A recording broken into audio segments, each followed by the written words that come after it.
সুপ্রিয় দর্শক, এই ইউটিউব চ্যানেলে জানাই স্বাগতম।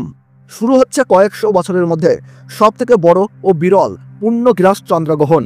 শাস্ত্র অনুযায়ী সূর্যগ্রহণ বা চন্দ্রগ্রহণ যে কোনো ধরনের গ্রহণকেই কিন্তু অশুভ বলে মনে করা হয়, কারণ এই গ্রহণের সময় অশুভ শক্তিরা জেগে ওঠে, যার ফলে প্রায় প্রত্যেক রাশির জাতক জাতিকাদের জীবনেই পড়ে খারাপ প্রভাব এবং ভালো প্রভাব। বিশেষ করে গর্ভবতী মহিলা ও শিশুদেরকে এই গ্রহণের সময় অত্যন্ত সাবধানে থাকতে বলা হয়ে থাকে এবং গ্রহণের নিয়মকানুন অত্যন্ত যত্ন সহকারে পালন করতে হয়। যে কোনো ভুল ত্রুটি হলেই জীবনে ঘনিয়ে আসতে পারে বিপদ, তাই আপনারা এই সময় অত্যন্ত সতর্ক থাকুন। তো আসুন প্রিয় দর্শক, আমরা আজকে জেনে নিচ্ছি ভারতবর্ষ এবং বাংলাদেশের সঠিক সময়সূচি অনুযায়ী এই বছরের দ্বিতীয়তম চন্দ্রগ্রহণ কখন শুরু হবে, এই গ্রহণের মধ্য সময় কখন থাকছে, এই চন্দ্রগ্রহণ কখন শেষ হচ্ছে, অর্থাৎ এই গ্রহণের সম্পূর্ণ সঠিক নির্ভুল সময়সূচি। তার পাশাপাশি এই গ্রহণ পশ্চিমবঙ্গ ও বাংলাদেশের কোন কোন জায়গা থেকে দৃশ্যমান হবে এবং এই গ্রহণের সময় গর্ভবতী মহিলা এবং শিশুদেরকে কি কি নিয়মকানুন পালন করতে বলা হচ্ছে, সূতক সময় কখন থেকে শুরু হচ্ছে। তো এই বিষয়ে বড় বড় জ্যোতিষ শাস্ত্রবিদের তরফ থেকে যেই সব গুরুত্বপূর্ণ তথ্য চলে এসেছে, তো তাই কিন্তু আমি আজকে আপনাদেরকে জানিয়ে দেব এই ভিডিওটির মাধ্যমে। তবে বিস্তারিতভাবে জানতে হলে অবশ্যই ভিডিওটিকে শেষ পর্যন্ত মনোযোগ সহকারে দেখবেন। আর আপনি কোন জেলা থেকে এই ভিডিওটি দেখছেন তা অবশ্যই নিচে কমেন্ট করে জানিয়ে রাখবেন, কারণ আপনার জেলার যে কোনো গুরুত্বপূর্ণ খবরের আপডেট আসলেই আমরা কিন্তু তা আপনাকে জানিয়ে দেব সবার প্রথমেই। তার জন্য অবশ্যই এই ইউটিউব চ্যানেলটিকে সাবস্ক্রাইব করে পাশে থাকবেন। তো চলুন প্রিয় দর্শক, দেরি না করেই ভিডিওটিকে শুরু করা যাক। জ্যোতিষ শাস্ত্রবিদদের মতে এই পূর্ণগ্রাস চন্দ্রগ্রহণ কিন্তু পৃথিবীতে ফেলতে পারে বিশেষ প্রভাব।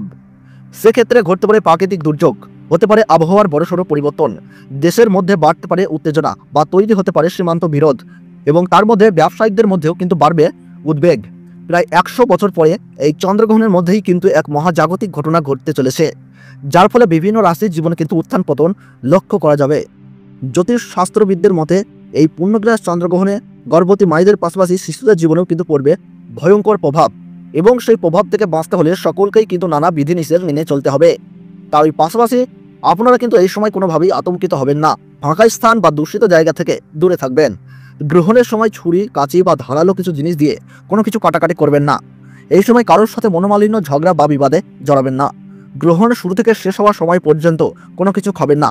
তার পাশাপাশি অপরের নিন্দা করবেন না, তাতে কিন্তু আপনার জীবনে খারাপ প্রভাব পড়তে পারে। এবং গ্রহণ শেষ হলে অবশ্যই স্নান করবেন এবং নিজ নিজ ইষ্ট দেবতার পাঠ করবেন। সেই সঙ্গে গরিব মানুষদের দান ও সেবা দেওয়ার চেষ্টা করুন। পারলে পশু পাখিদেরকেও খাবার দিয়ে তাদের সেবা করুন, তাতে এই গ্রহণের অশুভ প্রভাব থেকে রক্ষা পেয়ে সফলতা পাবেন। গ্রহণের সূতক সময়ে সব ধরনের শুভ কাজও নিষিদ্ধ থাকে। চন্দ্রগ্রহণ শুরু হওয়ার ঠিক 9 ঘন্টা আগে থেকেই শুরু হয়ে যায় সূতককাল, এবং সূর্যগ্রহণ শুরু হওয়ার ঠিক 12 ঘন্টা আগে থেকেই শুরু হয়ে যায় সূতককাল। 2025 সালের দ্বিতীয়তম চন্দ্রগ্রহণে ভারতীয় সঠিক সময়সূচি অনুসারে এই গ্রহণ আরম্ভ হচ্ছে ইংরেজি 27 সেপ্টেম্বর 2025 সাল, বাংলা 21শে ভাদ্র রবিবার রাত্রি 9:57 এই গ্রহণ শুরু হচ্ছে, এবং গ্রহণের মধ্য সময় থাকছে রাত্রি 11:41। আর গ্রহণ পুরোপুরিভাবে সমাপ্ত হচ্ছে রাত্রি 1:23। গ্রহণের মোট স্থিতিকাল 3 ঘন্টা 26 মিনিট, এবং বাংলাদেশের সঠিক সময়সূচি অনুসারে এই গ্রহণ আরম্ভ হচ্ছে রাত্রি 10:27 এবং গ্রহণের মধ্য সময় থাকছে রাত্রি 12:11। আর গ্রহণ পুরোপুরিভাবে সমাপ্ত হচ্ছে রাত্রি 1:53। এই গ্রহণের গ্রাসমান রয়েছে 1.368। বছরের দ্বিতীয়তম চন্দ্রগ্রহণ ভারতবর্ষ এবং বাংলাদেশ থেকে, যেমন পশ্চিমবঙ্গের কলকাতা, হাওড়া, বর্ধমান, নদিয়া, মুর্শিদাবাদ, বীরভূম, 24 পরগনা, মালদহ, দার্জিলিং, জলপাইগুড়ি, ঢাকা, ময়মনসিংহ, রংপুর, সিলাহাট, ব্রাহ্মণবাড়িয়া, কুমিল্লা, চট্টগ্রাম, বরিশাল, নোয়াখালী, রাজশাহী, বিবাড়িয়া, কক্সবাজার, টেকনাম, সেই সঙ্গে সৌদি আরব, দুবাই, ওমান, চীন, জাপান, এই সমস্ত জায়গা থেকে কিন্তু পুরোপুরিভাবে দৃশ্যমান হবে।